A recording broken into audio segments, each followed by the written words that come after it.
Broadcasting live from the Business Radio X studios in Atlanta, Georgia, it's time for GWBC Radio's Open for Business. Now, here's your host. This is Lee Cantor. I'll be your host on today's episode on GWBC Radio. I have Nika White, and she is with Nika White Consulting. Welcome. Hi, thank you. Thanks for having me. Well, tell us about your consultancy. How are you serving folks? So my consultant firm is actually rooted in the work of diversity, equity, and inclusion. So I intersect DEI with leadership and business. And I work with all types of clients, private, public sector, different industries, different sizes, helping them to think strategically about diversity and to be intentional about integrating inclusion throughout the business frameworks. Now, how did you come upon that? How did you get into that specific kind of specialty? Sure. So my background is marketing communications, but the latter part of my tenure in that industry, I found that I was really drawn to the space of diversity, equity, and inclusion, primarily because I recall thinking about the work of those who are in the marketing communication space is to be very thoughtful and strategic partners to our clients whose consumer constituencies represent diverse America. And that led to the business case of recognizing the need to be much more thoughtful and intentional about creating a workforce that's diverse so that those perspectives are brought forward when working with different clients. And as I took inventory of all the work that I aligned myself with, I found that I was always advocating for the underrepresented. I always wanted people to have a way to feel seen, valued, and heard. And that ended up leading me directly into this path of working in this discipline full-time, which then led, after a number of years, to me joining the entrepreneurship role and launching my own management consulting firm. Now, this is something that isn't a kind of a nice to have anymore, right? To have this kind of mindset of the importance of diversity, equity, and inclusion is kind of a must-have in today's world. Don't you agree? I definitely agree. And I have been encouraged by the number of organizations that have also gravitated to those sentiments. This is no longer something that people can gravitate to from a standpoint of it being the right thing to do, but more so because they see it as a business imperative. And I think that now, considering we're in the midst of COVID-19, how to lead inclusively through times of crisis is something that's really rising to the top of minds of leaders of all types of organizations. And so I'm glad to see that. And I'm hoping it's just going to continue because we must amplify the needs of all citizens, particularly those that are most vulnerable. So now, what's some ways that companies can kind of execute on that initiative of being more diverse, inclusive, and equitable?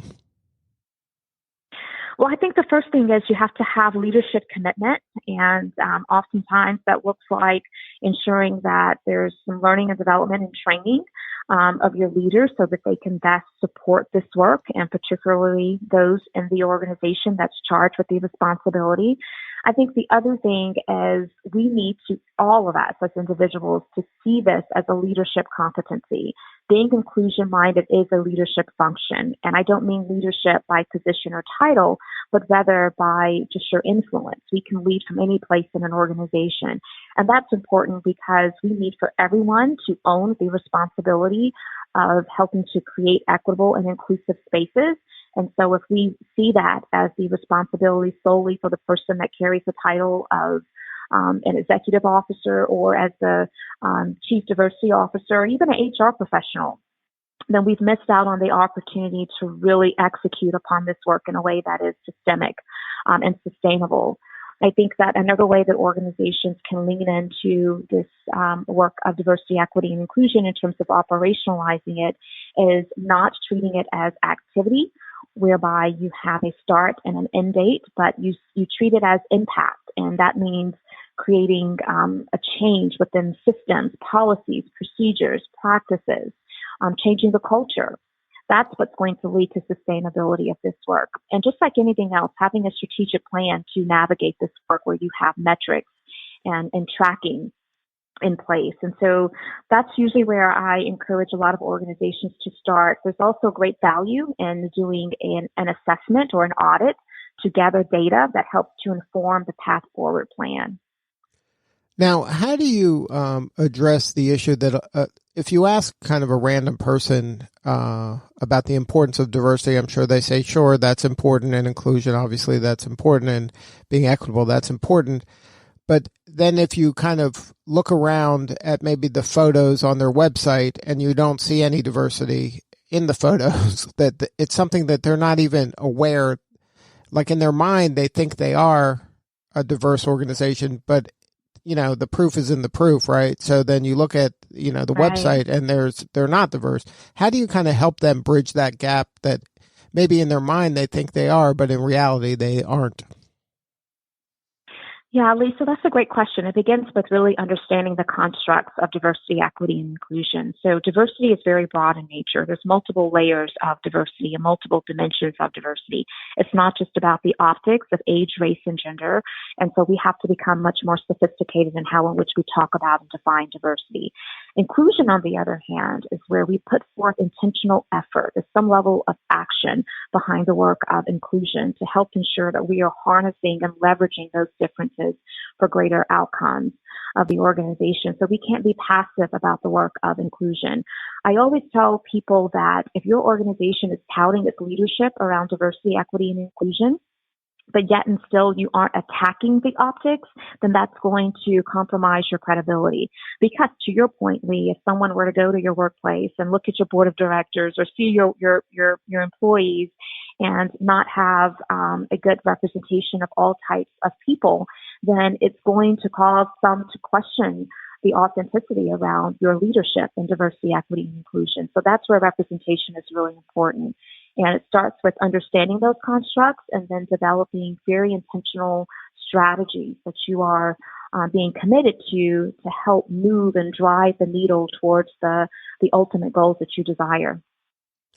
Are you finding that this, the reason that this diversity isn't taking place as much as we would like it to, is this something that people are saying, okay, we don't want to hire this kind of people, or is this more of a unconscious or subconscious kind of bias that's occurring? I think it's mostly the latter. I think that a lot of people recognize that we all have blind spots. We don't know what we don't know, which, puts us in a vulnerable position in terms of not understanding how to go about changing the landscape of organizations. But that's why there's lots of resources out there. There are people like me who are experienced in this work and can help organizations to, create a plan that's comprehensive in nature and reach, the end goals to becoming much more inclusive. There's lots of webinars and conferences and books and white papers. And so I think that sometimes it can become an excuse for organizations to not want to start to be thoughtful about this space, because there's tons of ways in which we can educate ourselves. But I do think that sometimes the unconscious bias leads us to have a lens in which we view our organization, and it's only from our lens and our experience. And if we think about it, a lot of organizations are ran by white men that have a lot of influence and power. And so if there are leading organizations, if they aren't careful to make sure that they're leading inclusively and thinking about the constructs of diversity, equity, and inclusion, then the tendency is to lead with their lens. And their lens are going to come from the perspective of their lived experiences and not necessarily the lived experiences of those who are part of those spaces. And so it requires us, first and foremost, just being realistic about reflecting on our own cultural competence and our own leadership and knowledge base of how to lead inclusively. Now, is there any kind of baby steps an organization can take in order to just try to be more diverse and inclusive? Is there things like is there a way to help kind of bridge the gap of saying, okay, I am going to add more diversity to the people I'm hiring in the pool, make sure that these kind of these groups are included? But more than that, I would think that you need to, at some point, that seems like that's an easy thing to do, right? Like that's an easy box to check. But how do you go from something from that level to okay, you know what? I am going to sponsor this person. I am going to really help this person. And I'm going to invest my own kind of political capital in the organization to really make sure this person moves up the ladder. Yeah, that's a great point. And what you are describing, Lee, is a situation whereby people can get the understanding of diversity, equity, and inclusion at the personal level. So to understand it in theory, but to also understand it in practice. The reality is that institutions, organizations of all types are ran by people. People are the ones who are implementing the systems, the policies, the procedures within these organizations and helping to shape the culture. But if those individuals at the personal level are not committing their own leadership style and journey towards leading inclusively, then the work at the organizational, institutional level is going to be compromised. And so I think that one of the greatest ways that people can begin to help change the climate of organizations to make them more equitable and inclusive is to start thinking about what can I do at the personal level that helps to create a level of inclusion and a sense of belongingness and acceptance of all individuals. And that can look like so many different things. For example, mentoring others, being a resource and an ally not just vocally, but also in your actions, because allyship is about standing in solidarity with those who are part of marginalized communities in a way that leads towards some better outcomes for them. And so we all can start identifying ways in which we can exercise ally work towards creating greater equitable spaces. From an organizational perspective, I would say that some of the clear and easy ways that organizations can begin to do this work more thoughtfully is to think about it from a standpoint of setting a goal around DEI operational excellence. And what that can look like is how can we embed DEI into all aspects of the operations. That first starts with requiring leadership commitment, having an effective infrastructure informed by DEI mission, vision, and strategy and guiding principles, and then sufficient human and financial capital. And then doing that will lead to an effective infrastructure that can help to execute and sustain the work of operationalizing DEI. Now, it sounds like in order to really do this in a meaningful manner, it has to become part of the company's culture or DNA. It can't be a tactic that they just kind of bolt on. It has to be something that really kind of permeates the organization from top to bottom. Absolutely. There's sentiments by some in this space that if you are window dressing or checking a box, if you will, that it can have adverse effect. And so we have to move from doing this work and being motivated to do this work for compliance reasons to doing this work because you see that it is a bottom line business imperative. You see that teams that are varied in terms of demographics, background, and experiences. They bring about greater problem-solving ability, greater innovation, which means that you're yielding new products, new services that's giving you a competitive edge. All of those things leads to an impact, positive impact on the bottom line, even including from an economic perspective, being able to attract and retain talent of all types. People want to see and belong to employers that are seen as a destination, right? And so I think that it's time for organizations to not just see this as an obligation, but to see the work of diversity, equity, and inclusion as an opportunity in order to move the needle. Now let's talk about the GWBC. How has that organization helped you in your growth of your consultancy? Well, GWBC has been very instrumental in a number of ways, one of which is just having a community of other women business owners who are like-minded, who are trailblazers within their industries to share space with, to share best practices with, to be inspired by, and to collaborate with. I think that the certification through WeBank has additionally provided opportunities for me to expand my market and my reach. There are a lot of organizations that see that as a competitive advantage when they're making decisions about vendors to partner with. And then the education and knowledge. I always find it beneficial to attend the events and to connect with others who have knowledge base in different disciplines that I'm not well versed in. And so that networking leads to greater knowledge, and knowledge is power, and knowledge is also a way to improve your profitability status in terms of business growth. And then the networking, I think, is also a wonderful way to grow your business just by continuing to share your product and service offerings and capabilities with others who may find need and interest in considering those offerings. Now, do you have any advice for the women business owners out there to kind of weather the storm that we're in right now? It's a great question. I think that we're all having to define what the new normal is. We're all having to pivot. I think that the one thing that we need to be mindful of is the fact that we will probably never return back to what we thought to be normal prior to COVID-19. And so we have to remain agile. We have to be incredibly creative and innovative in our approach. I think that it's appropriate for women business owners right now to look at their service offerings and to align it with the current climate and season. And just to recognize that while that could be a way that you could sustain your revenues for now, it may not be something that's going to go on into the future. But so you have to evaluate that. But just being agile and just being aware of the needs. I think that from a branding and messaging perspective, a lot of businesses are being encouraged to shift and to pivot. People right now are highly sensitized to what's going on. And if you are not demonstrating a level of sensitivity to that, it can be a turnoff for a lot of consumers. And so being mindful to navigate your branding and your messaging strategy in a way that really resonates with people and what they're dealing with at this point in time. And then for some, I would offer.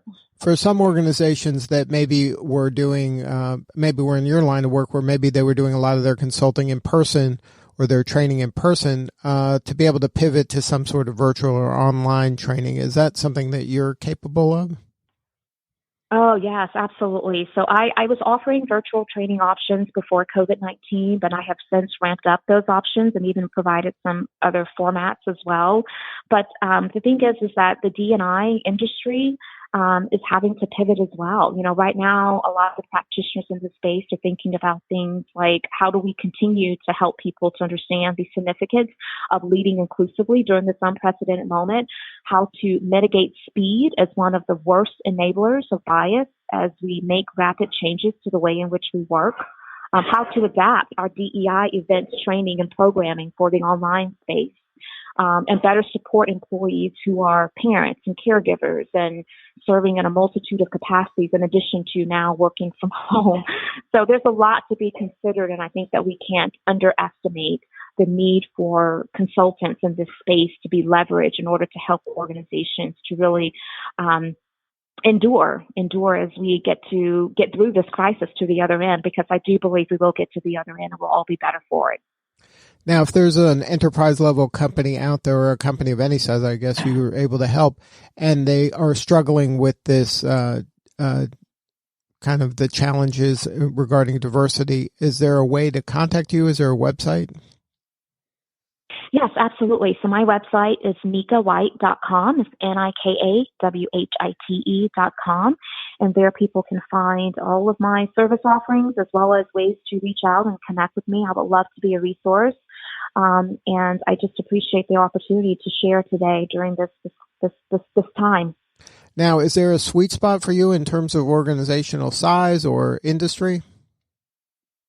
You know, I've been asked that question a number of times, Lee, and I'll say that I have experience in working with all types of clientele, different industries, different sizes, private, public sector.